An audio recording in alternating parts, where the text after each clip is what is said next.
भाग्यवान आहे.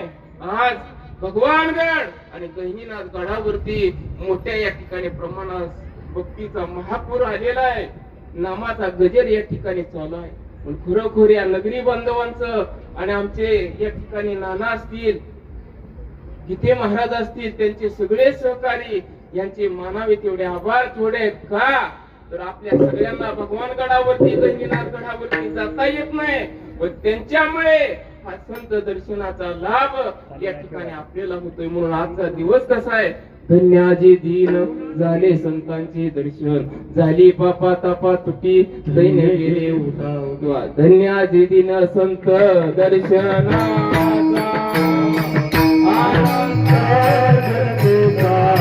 आजचा दिवस एवढा पवित्र आहे. धन्याजी दीन संत दर्शनाचा अनंत जन्मीचा शिन गेला. कारण महाराज सांगतात, ज्या ज्या वेळेस संत महात्मे आपल्याला भेटतील तो आपल्या जीवनामधील पवित्र पुण्य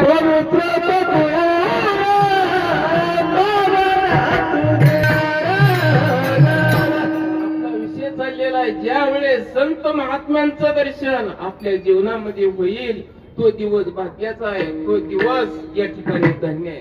कारण ज्ञानोबा सांगतात, ज्या वेळेस संत भेटतील ना, आजी संत भेटती मज, आजी संत भेटती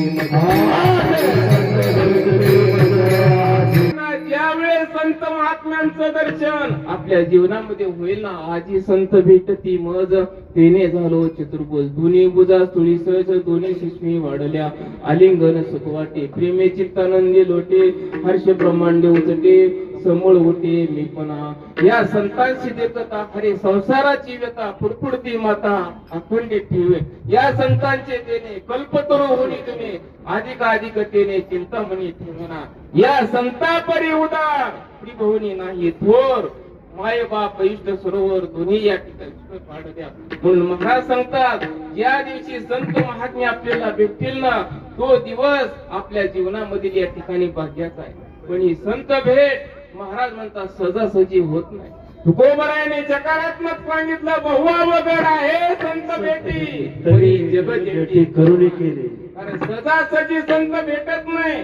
उदाहरण देऊन सांगितलं, एखाद्या वेळेस अशक्य गोष्टी शक्य होतील. चंद्रामृत सुखी शिववेल, आस्था जाता रवी धरवेल, बाह्य सागर तरवेल, परिया साधूची भेट न होईल का? ऐसे कैसे नि भेटतील साधू. तुकोबरायांनी महाराजांनी या ठिकाणी परिहार देऊन सांगितलं, एक वेळ वाऱ्याला लगाम घालता येईल, सूर्याला धरता येईल, समुद्रात तरुण जाता येईल, पण अशा संत महात्म्यांची भेट होणार नाही. पण ती भेट, ते दर्शन आज आपल्याला कुणामुळे झालं? या सगळ्या नगरी बांधवांमुळे झालं. कारण या पृथ्वी तलावरती सगळ्यात पवित्र, सगळ्यात पुण्यवान जर कोण असतील ना, ते साधू आहेत, ते संत आहेत. म्हणून आमचे नामदेवराया बोलले, साधू थोर जाना, साधू थोर जाना. तलावरती सगळ्यात श्रेष्ठ आणि पवित्र कोण असतील तर ते साधू आहेत. बघा, एक वाक्य तोलून बोलून सांगतो, एक वाक्य तोलून बोलून हजारामधील एक सांगतो.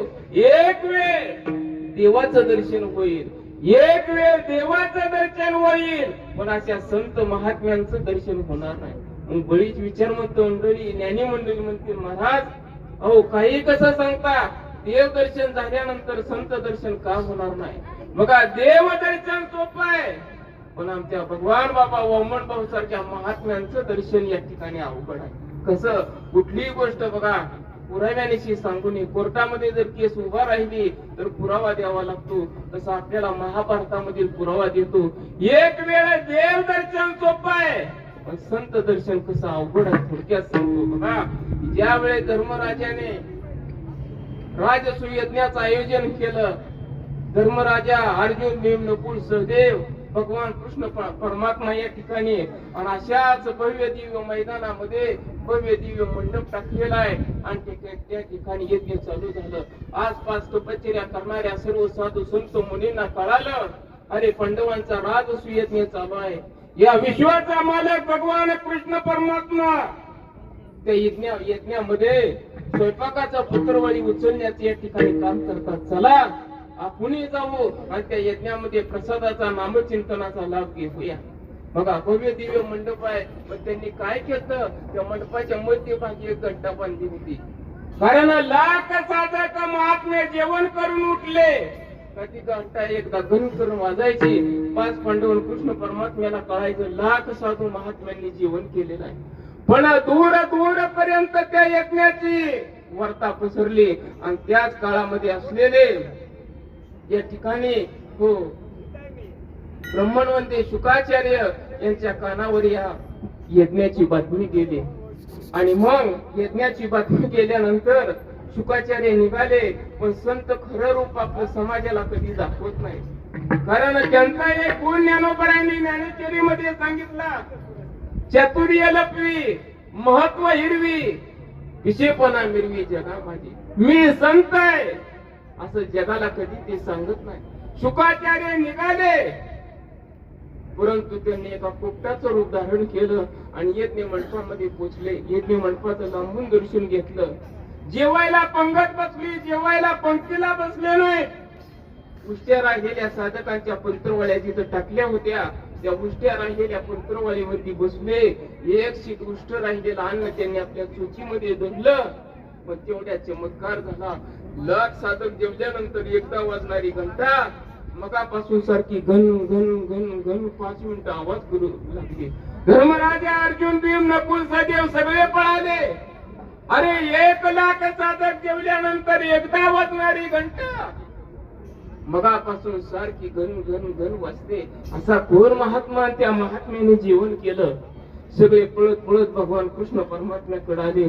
देवाला प्रश्न विचारला आणि मग देवाने डोळे झाकले आणि शोध घ्यायला सुरुवात केली. शोध पूर्ण होता त्या विश्वाचा मालक भगवान कृष्ण परमात्मा आनंदाने उड्या मारू लागला. अरे पांडवांनो, तुम्ही भाग्यवान आहे.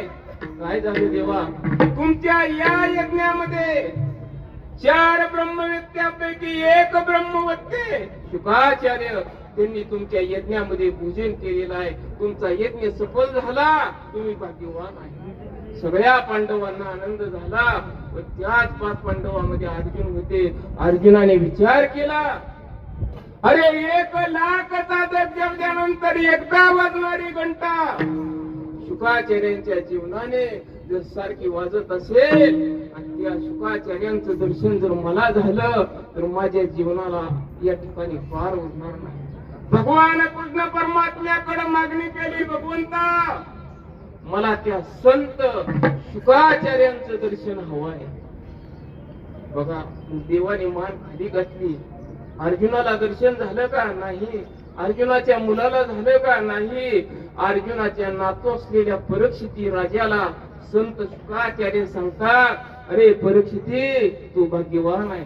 का तुझ्या यज्ञामध्ये, वडिलांच्या आजोबाच्या यज्ञामध्ये मी 1 शीत भाताचं अन्न खाल्लं, म्हणून मला तुला 7 दिवसामध्ये भागवत सांगून जीवन मुक्त करायचंय.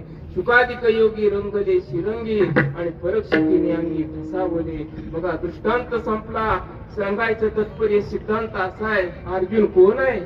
अर्जुन भगवान परमात्म्याचा मित्र आहे. अर्जुन भगवान परमात्म्याचा सखा आहे. अर्जुन भगवान परमात्म्याचं या ठिकाणी सर्वस्व आहे. अर्जुनाला दर्शन झालं नाही, अर्जुनाच्या मुलाला झालं नाही. ज्या अर्जुनाच्या अंगावरील केस ना केस देवाचं भजन करत होते, त्या जर अर्जुनजीला संतांचं दर्शन होत नसेल, रविटी पहिरा दावी ते देखणे